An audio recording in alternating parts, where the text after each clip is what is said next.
it still is a love song to me. It's still very much a love song at the end of the day.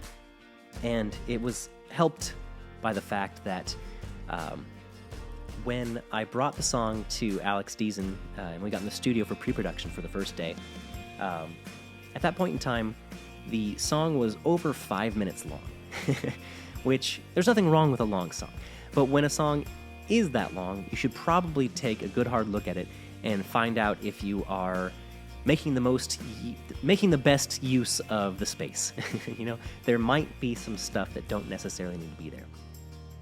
So when we got in the studio, Alex helped me find those things. What are the things that make this song special, and what are the things that are just sort of there to be there?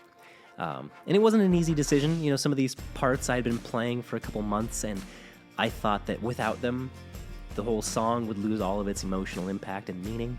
But I think that's probably rarely the case. So we were able to shave almost 90 seconds off of this song, which is just crazy. I don't understand how you can shave off 90 seconds from a song and still have it sound like a cohesive piece of music, but here we are. So I thank Alex for showing me the light, and we got Get Lost to a nice, clean 3 minutes and 37 seconds, which is just the right amount of time for a hit radio single. I'm just saying. But additionally, as we got to actually tracking the song, kind of fun fact is that I just spent all this time talking to you about this angel tuning and learning this whole new tuning. Well, the version you hear on the album is not in that tuning at all. Alex made a suggestion that why don't we try it in standard tuning? So we did. We threw a capo on the 4th fret, and that's what you hear on the album. That's another suggestion I was very thankful for, because I did say it was a love song, and once we put it into standard tuning, it did almost kind of paint it with a coat of optimism. It almost sounded just a little more optimistic than it did before. So now we've got ourselves a poppy, energetic love song. Yes, it's sung through the filter of our own mortality and about the idea that one day we'll probably have to live some of this life without the people we love, and that's a total bummer.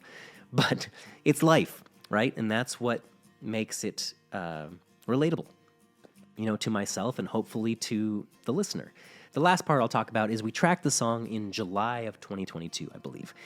And we actually didn't go right into mixing on this one. We jumped into some other songs. So I didn't actually get the mix delivered from Alex until, I think, October. And actually, I know October because he delivered it to me when I was stricken with COVID. I was literally locked in my bedroom for a week. My wife was bringing me trays of food and medicine at the door. But Alex sent me the first mix of Get Lost during that time and really just shined some sunlight on that week. I really needed it at the time he sent it to me. As an artist, as a songwriter, it's always so exciting when you hear the first mixes of your songs. And Get Lost was extra special because we had tried something so different with the production on this song. Alex just knocked it out of the park with helping us put together these very heartfelt, kind of bare bones acoustic verses, and then these just huge anthemic stomp clap choruses. And who doesn't love a stomp clap chorus? It's almost like a cheat code. We threw on some gang vocals, some stomps, and some claps. You almost can't not like it. It can be terrible, but as long as those elements are there, you're still probably going to tap your foot and maybe sing along. So yeah, there's about 8 of my voice on there. There's about 8 more of Alex's voice on there. And, so when I first heard that mix back and got to hear this huge chorus, I was just so happy. It was one of those moments where I was like, this is my song. So that's about it. That's the story of Get Lost, kind of how it came to be, to how it is now.